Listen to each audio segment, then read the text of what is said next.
Oi meninas, tudo bem? Bem-vindas a mais um Chá da Tarde. Já estou aqui com o meu. Peguem de vocês. Hoje o nosso tema. Eu quero contar para vocês mais um pouco dessa minha história que eu já comecei a contar para vocês aqui nos stories, sobre o que mudou para que eu fizesse do meu dinheiro um canal para minha liberdade. E já adianto para vocês que não mudou muita coisa externa, não. A grande mudança foi realmente interna. E eu quero hoje conversar um pouco com vocês sobre isso, como se deu essa mudança e como você pode aplicar essas técnicas na sua vida também. Não técnica, né? Promover essas mudanças na sua vida também, porque tá longe de técnica o que aconteceu aqui, tá? Então, vamos lá, eu comecei a falar nos stories sobre a minha liberdade de poder fazer exercícios no meio da tarde, né? Mas eu quero voltar um pouco nessa história. Eu quero ir lá para minha infância, que é que eu recomendo que vocês façam também. Isso é muito interessante para a gente descobrir o que é importante para a gente. E a liberdade sempre foi algo importante para mim. E entender que o dinheiro podia ser um canal para isso sempre teve claro para mim desde a minha infância. Eu só não dava esse nome, tá? Como foi que isso aconteceu? Lá na minha infância, eu comecei em determinada idade, eu não lembro qual, eu comecei a receber ali um dinheiro para comprar lanche na cantina da escola. E aí aos poucos eu fui percebendo que se eu separasse ali um pouquinho daquele dinheiro do lanche, né, e juntasse esse dinheiro, eu poderia comprar as coisas que eu queria sem ter que pedir para os meus pais, sem ter que ficar ali convencendo eles, né? Então isso era liberdade. Eu pensei, poxa, olha que incrível isso, por que as pessoas não fazem isso? Então eu não dei esse nome de liberdade, mas para mim isso veio desde muito pequena, esse senso de que dinheiro seria um canal para minha liberdade. Então eu cresci com essa visão, poupando. Lá pelos 11, 12 anos eu comprei um microsystem. Acho que quem cresceu nos anos 90 deve saber que tocava o CD, a fita cassete. Então que eu comprei juntando esse dinheiro do meu lanche. Então sempre tive essa percepção de que dinheiro era liberdade. Afinal, liberdade é um dos meus principais valores, né? Um dos valores inegociáveis. Fui crescendo e lá pelo finalzinho da minha adolescência eu tive essa necessidade maior ainda dessa liberdade. E aí decidi que ia arranjar um trabalho. Acabei que passei no concurso do Banco do Nordeste. E o fato é que aos 21 anos eu já me sustentava, eu já morava sozinha, né? Eu já tinha o meu próprio dinheiro. E, claro, com 21 anos tinha inúmeros planos, né? Juventude. E planos que envolviam aí essa liberdade. Mas não foi isso que aconteceu. E, na verdade, hoje eu já sei que eu tinha várias crenças ali negativas relacionadas ao dinheiro, né? A minha relação com o dinheiro foi baseada ali, foi formada na escassez, e escassez não tem nada a ver com aliás, tem um pouco a ver, mas não necessariamente com a ausência de recursos em si. É muito mais uma forma de pensar do nosso cérebro, e isso fazia com que o dinheiro sempre escapulisse. Então, apesar de eu enxergar o dinheiro como meu lado racional ali e o meu, vamos dizer assim, um valor importante para mim que me movia ser a liberdade, o fato é que eu tinha vários comportamentos automatizados que me levavam para o outro lado, para a prisão, que eu sempre falo. Comecei a ficar presa ao dinheiro. O dinheiro nunca sobrava para fazer as coisas que eu queria, os meus objetivos, principalmente de longo prazo. Não dava. As viagens que eu queria fazer, as coisas que eu queria comprar, coisas ali do dia a dia eu comprava. Mas aqueles objetivos maiores, uma viagem mais longa, isso não sobrava. E aí, à época, eu achava, não, esse é o meu salário, que é muito curto, muito pequeno. E aí, aos poucos, eu fui crescendo dentro do próprio banco, né? Fui assumindo cargos de chefia no próprio banco e o meu salário aumentando, mas, mesmo assim, eu continuava com os mesmos desafios financeiros. Oi, Patrícia, seja bem-vinda, me xará. E aí eu não, gente, continua, sabe quando a gente fica ali, né, batendo na mesma tecla? Eu continuei batendo na mesma tecla. E eu, não, é questão do dinheiro nunca sobrar, é que eu preciso ganhar mais dinheiro. E aí, quando eu entrei no Banco Central, que é onde eu tô hoje, o meu salário triplicou. o que eu ganhava na época. E mesmo assim, eu continuei com os mesmos desafios financeiros. Então, quando eu falo para vocês que não é falta de dinheiro que traz os seus problemas financeiros, eu falo com conhecimento de causa, né? Eu vi o meu salário triplicar e ainda assim continuar com os mesmos desafios. E aí eu contei um pouco nos stories ontem e um pouquinho hoje, né? Eu levava aqui, já morando aqui nesse mesmo lugar que eu moro hoje, eu, na época só com uma filha e só com um trabalho, não tinha esse negócio ainda. Eu tinha uma vida completamente maluca, assim, eu corri, era uma correria, eu encaixava os meus compromissos pessoais no meio daqueles compromissos de trabalho, eu estava sempre cheia de coisa para fazer, sobrecarregada, tanto no trabalho quanto em casa, tinha uma dificuldade absurda de pedir ajuda, centralizava mesmo tudo, e isso acabava, né, todo tipo de repressão, Jung já falava, leva a compulsão. E o meu dinheiro ia embora sem eu nem perceber. E então essa mudança, ela aconteceu quando eu mudei internamente. Então foi quando eu percebi uma série de fatores, não só internos, mas não só externos, mas principalmente internos, que isso acabou mudando. Por exemplo, a questão do feminino. Né? O feminino, ele não é bem visto pela nossa sociedade, né? O frágil. E o que acontece com a maioria das mulheres? Elas acabam optando por um dos lados, por dois polos ali, por aversão ao outro. Ou ela fica muito fragilizada, muito incapaz, na inércia, sem esforço de ação, muito no pensamento, eu queria fazer, mas eu não consigo, ou ela fica extremamente executora e distante da emoção, né? Centralizando tudo, querendo dar conta de tudo, fazendo tudo para ela, porque não quer ser o outro lado, né? A gente acaba escolhendo um dos pontos para não ficar do outro lado. E eu acabei escolhendo o executor. E eu confesso para vocês que eu tinha até um certo orgulho, né? Poxa, eu tô sendo útil, tô sendo produtiva. E na verdade isso acaba, esse excesso, né, de trabalho, esse nunca ter um tempo para mim, ele esconde uma questão de falta de merecimento, né? Eu não me enxergava útil, né, valorizada, se eu não estivesse ali entregando alguma coisa, sendo útil de alguma forma, sabe? Descansar para mim, era até difícil, sabe? Eu parar, então não estou fazendo nada, eu ficava pensando, o que é que eu preciso fazer agora? Qualquer coisa que acontecia, que eu tinha que gerenciar os meus horários, a primeira coisa que eu desmarcava era a minha atividade física, eram os meus momentos de lazer. Então, perceber isso, como o meu feminino estava ferido, foi um dos fatores que trouxeram essa mudança para a minha vida. Tá?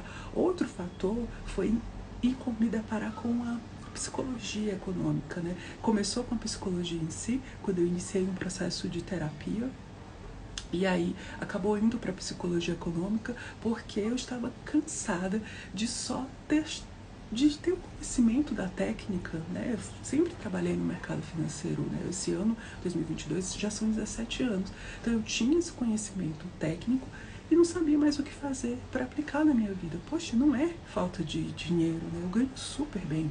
Não é falta de técnica, eu sei, tô cansada de saber disso, não preciso nem, todo curso que eu fazia novo, achava que era falta de conhecimento, falava o que eu já sabia, tanto de organização quanto de investimentos. Então, o que está acontecendo? Né? Onde que está errando? E aí foi quando eu me deparei com a psicologia econômica e ela mostrou que antes de olhar para a nossa técnica em si, que ainda assim precisa estar adaptada a gente, não a gente a ela, a gente tem que olhar para os nossos padrões de comportamento, para as nossas emoções, o que está, como foi que a gente foi ensinado a enxergar o dinheiro desde a nossa infância. Né? E isso acontece, a gente se forma ali com as coisas, as experiências que a gente vive, né? Um evento ali que talvez tenha marcado muito, uma coisa que você não pôde comprar, um lugar que você não pôde frequentar. As coisas que você ouvia, dinheiro não dá em árvore, por exemplo, né? Quantas vezes a gente já ouviu? Eu ouvi muitas vezes que dinheiro não dá em árvore. E isso parece que, não quer dizer nada. Né? Só uma frase ali para dizer que dinheiro não está tão fácil assim. Mas ela diz mais ainda. Ela diz que dinheiro, ele é muito difícil de ter. Né? Quando você trabalha muito ali, para você fazer uma árvore crescer, dá um trabalho, né? Então, quer dizer o quê? Que você tem que trabalhar muito para ter dinheiro e para ter pouco dinheiro, que dinheiro não sobra, não é uma coisa fácil. Então, quando vem, o nosso inconsciente dá um jeito de ser difícil ter dinheiro. A gente começa a gastar, a gente começa a comprar muito por impulso, o dinheiro vai embora, a gente nem vê, dentre outras tantas ciladas que eu também caí. Então foi tomando consciência dessas tendências de comportamento que eu pude começar a identificar quando elas aconteciam e pude agir, atuar ativamente nesses padrões para mudá-los, porque enquanto eles estão no nosso inconsciente, eles vão conduzindo as nossas ações e a gente nem se dá conta. Quando a gente resgata isso, resgata nossos valores, né? Para mim, o valor de liberdade era muito importante. Eu estava vivendo no oposto, eu estava vivendo numa prisão, numa escravidão do trabalho, da rotina, da sobrecarga. Tá? Então, quando eu mudei isso, eu comecei a focar em buscar realmente equilibrar todas as áreas da minha vida. Né? Ainda hoje eu tenho uma tendência a querer trabalhar demais, a fugir para o trabalho, me puxo de volta. Foi que as coisas mudaram. Hoje, eu tenho 2 trabalhos, né? Eu comecei o meu negócio aqui para ensinar mulheres, empoderar mulheres, porque isso foi uma coisa sempre muito forte para mim. Eu tive uma segunda filha, então eu tenho 2 trabalhos, tenho 2 filhas e a minha rotina está mais leve e tranquila do que alguns anos atrás, quando eu estava naquela sobrecarga. E o que mudou? Não mudou externamente nada. Meu salário não aumentou, né? Eu não mudei de casa, eu continuo morando na mesma casa, no mesmo bairro. O que mudou foi a minha percepção. Jung tem uma frase que ele fala, que é não existe uma realidade ali absoluta, né? Cada pessoa tem a sua própria realidade. Eu gosto sempre de dar um exemplo, que eu e minha irmã, nós somos pessoas muito diferentes. E a gente admira a mesma pessoa, que é a cantora Pitty. Só que a gente admira, quando perguntam pra gente por que você admira, eu sempre falo que eu admiro ela porque eu acho ela super inteligente, ela defende muito o feminismo e muito sagaz. A minha irmã já fala, eu admiro porque ela é super estilosa, ela é rebelde. Não que eu não admire ela por isso, ou que a minha irmã não admire a Pitty pelas razões que eu trouxe. Mas olha como a gente enxerga a mesma coisa, que é a cantora, por vieses diferentes. Então o que mudou, inclusive, olha que engraçado, eu tenho um oráculo, né? Uma caixinha assim com várias cartinhas com mensagens de incentivo, eu gosto de ler e fazer uma reflexão ali todos os dias para trabalhar exatamente as minhas questões internas ali que se revelaram muito importantes. E a que eu tirei hoje foi exatamente essa questão. Olha só, mudar, não vai dar para ler que está espelhado, né? Mudar a minha perspectiva muda toda a realidade. Então, exatamente, mudei a forma como eu enxergava o dinheiro, a forma como eu me enxergava, como eu enxergava meus valores, toda a minha realidade mudou. Mudou minha rotina, tá mais leve. Então, hoje eu trabalho de casa, eu achava que isso era impossível de conseguir. Né? Na época, antes da pandemia até, já tinha essa modalidade no meu trabalho, né? No Banco Central, de poder trabalhar de casa. Mas eu achava que era muito difícil, eu nem tentava, achava que era difícil. Né? Então, hoje eu trabalho de casa, hoje praticamente todo o banco trabalha de casa, mas eu achava que não era possível. Então, comecei a trabalhar em casa, comecei o meu negócio aqui, comecei a colocar a minha voz no mundo, as coisas que eu acredito, né? Defender mulheres é uma coisa que vibra em mim sempre. Eu tenho 2 filhas, então isso ficou ainda mais forte, porque é a realidade que elas vão viver aí nos próximos anos, minhas filhas, minhas netas, né? Se vierem. Então, e trazendo o dinheiro, porque para mim o dinheiro sempre foi uma ferramenta de liberdade, uma ferramenta de me tirar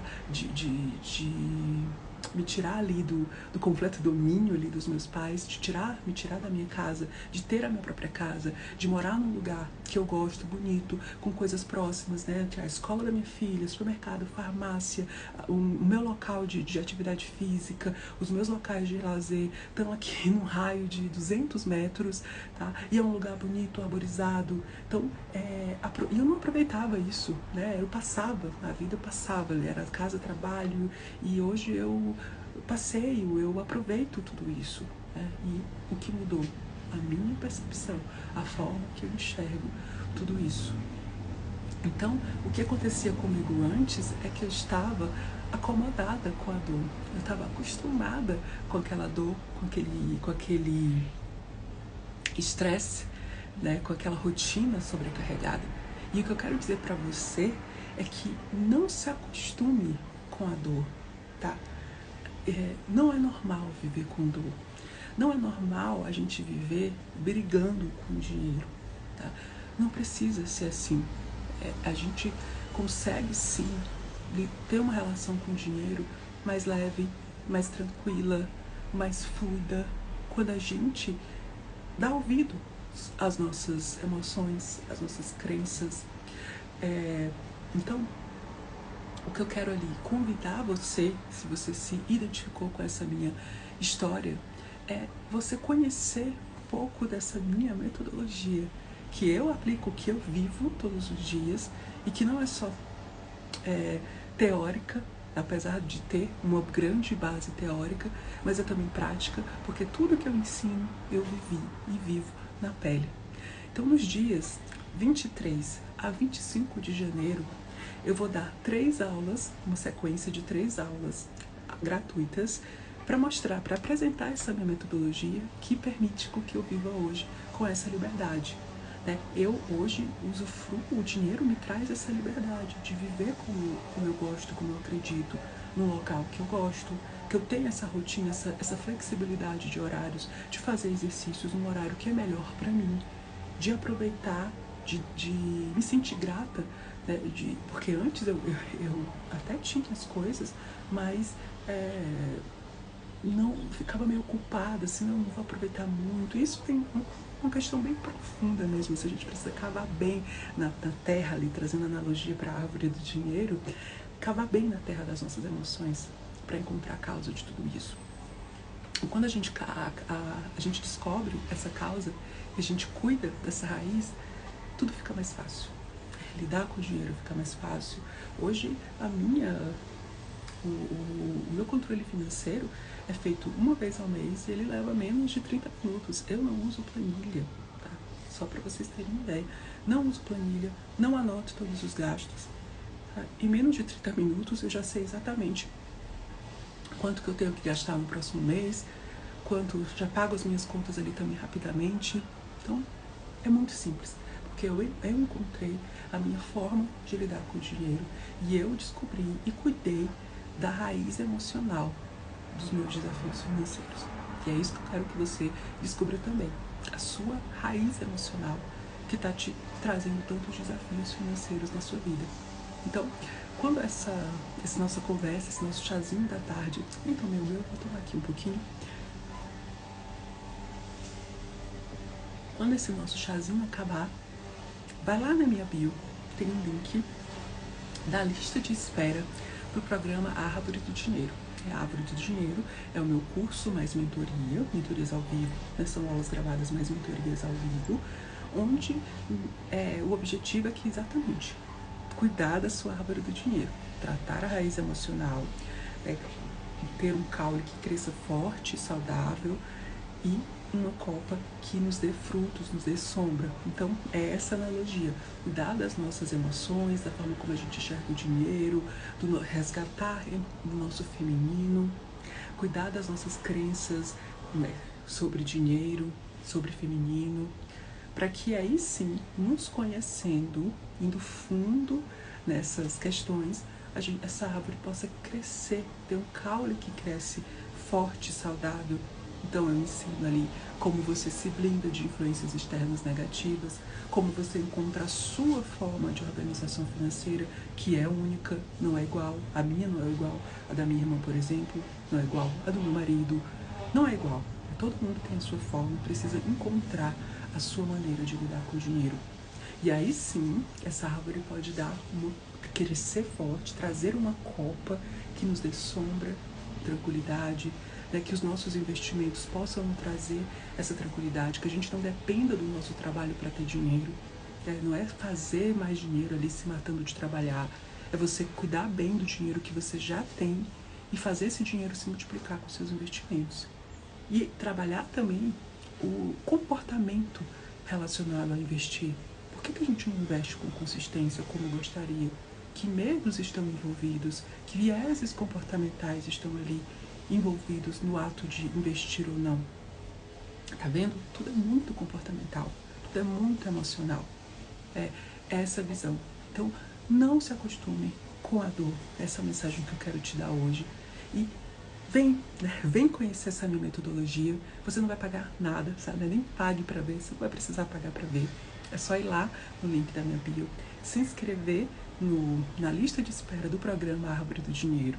Nos dias 23 a 25 de janeiro, eu vou dar essas 3 aulas gratuitas. Você já vai conseguir enxergar uma nova forma de se relacionar com o dinheiro, já vai entender onde ali está onde na sua raiz emocional está a sua maior dificuldade ali no cuidado financeiro.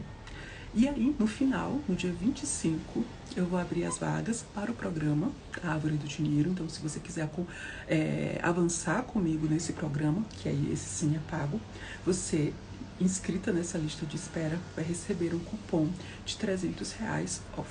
Então, você conhece o método e, desejando avançar, ainda vai ter esse benefício, tá? Então, só vantagens para você.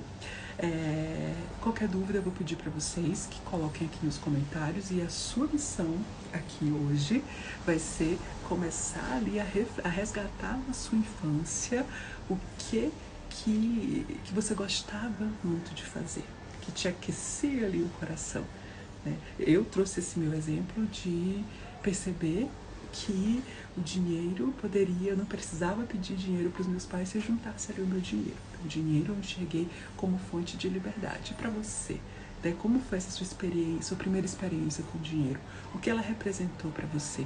Vai dizer muito dos seus valores aí, e já é um ponto de partida para a gente começar essa jornada de uma vida tranquila, de uma vida leve, que o dinheiro pode começar a te proporcionar, sem sofrimento, né? Vamos deixar essa dor de lado. Combinadas? Obrigada, meninas. Obrigada, Patrícia, Mayara, por estarem aqui.